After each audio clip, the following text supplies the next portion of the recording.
지방선거를 앞두고 일부 선거의 예비후보 등록이 시작됐습니다. 하지만 아직 선거구가 확정되지 않아 혼선이 빚어지고 있습니다. 양양에서 전남 여수를 오가는 국내 노선이 새로 취항했습니다. 국제선 운항도 곧 재개될 예정이어서 양양공항 활성화에 관심이 쏠리고 있습니다. 정부가 인구 감소 지역에 10년간 대응기금을 지원합니다. 도내 시군들은 관련 정책을 마련 중인데 차별화가 쉽지 않아 고민이 깊습니다. 국민권익위원장이 이틀째 오색 케이블카 설치에 관한 의견을 듣기 위해 주민 간담회를 열었습니다. 찬반 단체들은 맞불 집회를 열었습니다.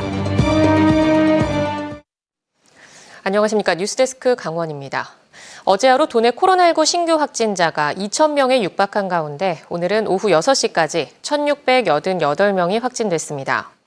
지역별 신규 확진자는 원주 463명, 강릉 251명, 춘천 231명, 속초 153명, 동해 100명, 태백 87명, 삼척 75명, 고성 41명 등이며 누적 확진자 수는 34,997명입니다. 어제는 역대 최다인 1,932명이 확진됐습니다. 제8회 전국 동시지방선거의 시장, 도의원, 시의원 예비후보자 등록이 오늘부터 시작됐습니다. 예비후보자가 되려는 사람은 선거관리위원회에 주민등록표 초본과 전과 기록 등의 증명서를 내고 기탁금의 20%를 납부해야 하며 후보로 등록하면 선거사무소 설치와 명함 배부, 문자메시지 전송 등의 방법으로 선거운동을 할 수 있습니다.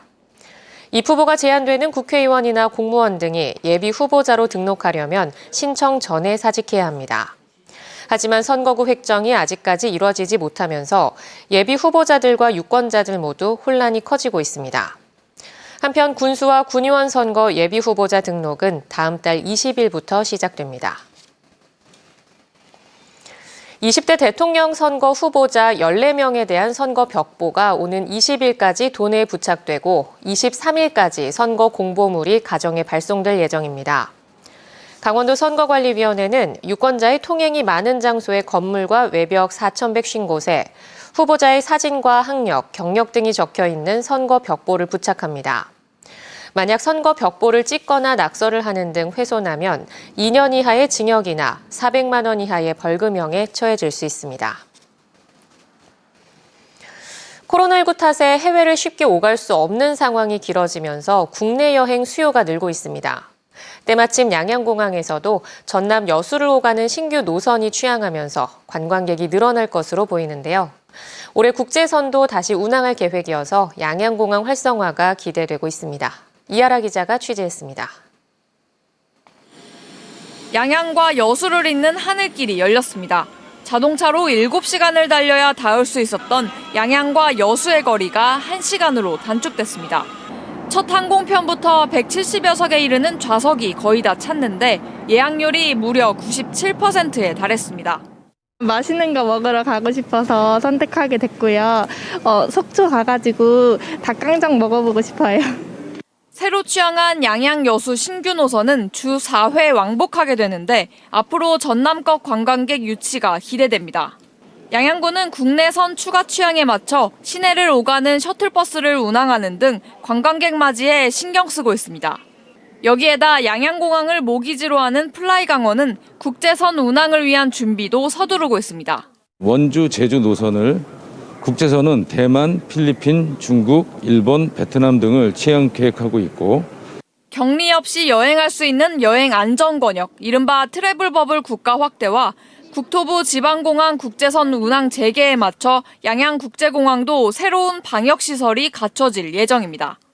PCR 검사가 이루어질 장소입니다. 국제선 운항이 재개되면 해외 입국자들은 이곳에서 코로나 검사를 받게 됩니다.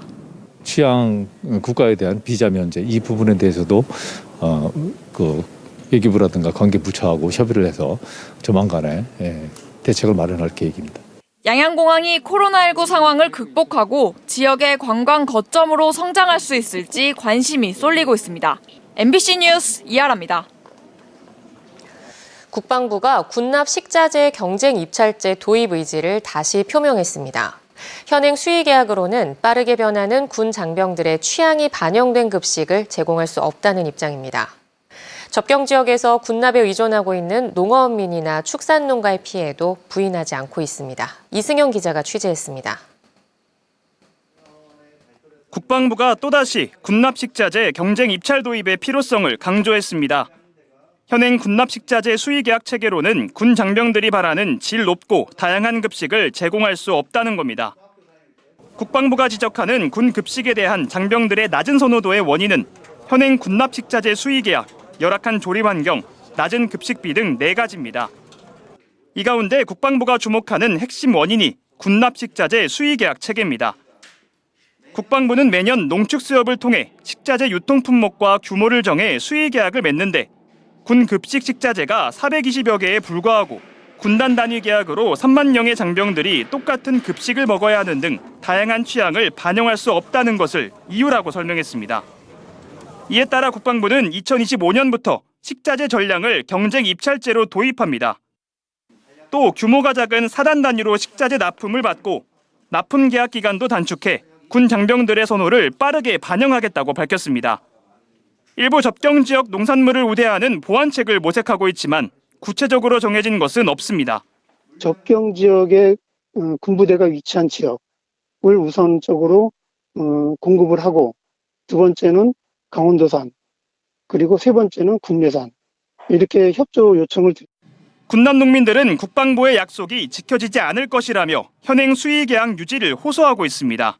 접경지에 살면서 맨 군인들한테 얼마나 피해를 보고 재산상의 손해도 보고 있는데 그래서 엉뚱하게 경쟁 입찰로만 가려고 그러냐 이거지.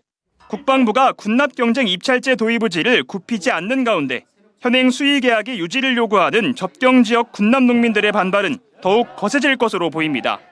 MBC 뉴스 이승현입니다.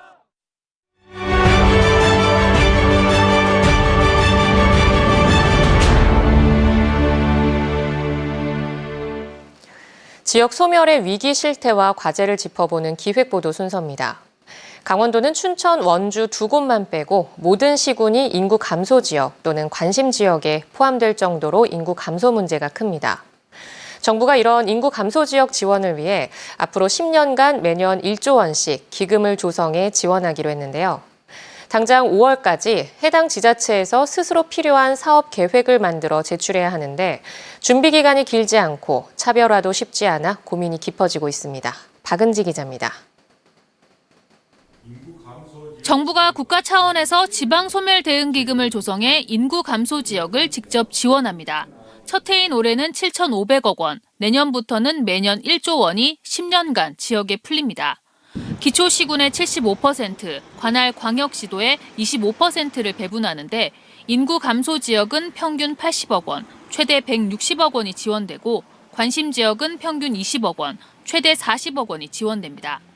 인구 증감률과 고령화율, 조출생률 등을 종합한 전국의 인구 감소 지역은 89곳, 관심 지역은 18곳이 해당되는데 강원도는 삼척, 태백 등 12개 시군이 인구 감소 지역이고 강릉, 동해, 속초 등 4곳이 관심 지역입니다.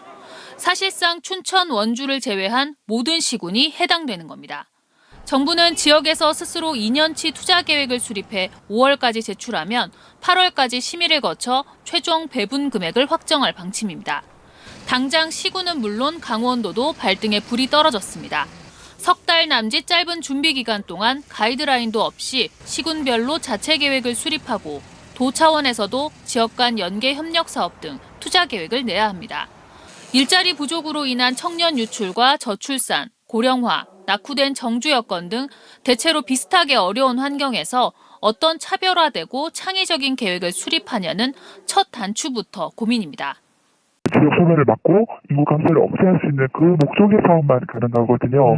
그런 사업을 발굴을 하되 과연 우리 지역과 맞는 또 사업이 되어야 되는 거잖아요. 원인이 비슷하다고 해법도 같을 필요는 없지만 많은 시군이 중앙정부의 기존 정책에 따라 청년의 정착이나 유턴 등의 무게를 두고 있고 중장년층, 은퇴자 등 수도권 인구 유입을 기대하고 있어 지역별 특성화가 가능할지도 의문입니다. 청년 수당이라던가 5,000원 일자리 저희가 한 10가지 정도를 지금 아직 선정은 안 했고 그거 최종 과제를 해서 작은 학교 살리기, 전체 대학생 장학금 지급 이런 안으로 해서 은퇴자라든가 중장년층이라든가 청년들이 여기서 살아도 내가 먹고 살 수 있구나. 그런 정책 방향으로. 강원도는 삼척 액화수소, 횡성 이모빌리티 등 시군별 특화 사업을 위주로 지원 방침을 일단 정하고 전담팀을 신설해 강원연구원 지역균형발전지원센터와 계획을 함께 수립하도록 할 방침입니다. 일회성, 현금성 사업보다는 지방소멸대응기금 취지에 맞는 인프라 구축 사업 등이 위주가 돼야 할 것으로 보이는 가운데 강원도는 다음 주쯤 도와 시군, 전문가 등이 참여한 첫 통합회의를 개최할 예정입니다. MBC 뉴스 박은지입니다.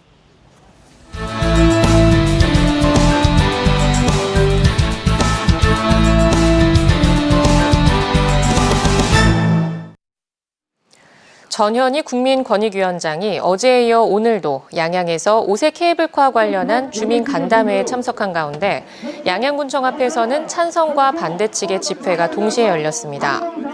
환경단체를 비롯한 반대 측 주민들은 간담회장으로 입장하는 전현희 위원장과 최문순 지사 등을 가로막으며 강하게 항의했고 양양 지역 번영회원들을 포함한 찬성 측 주민들은 환경단체를 저지하면서 일부에선 몸싸움이 벌어지기도 했습니다.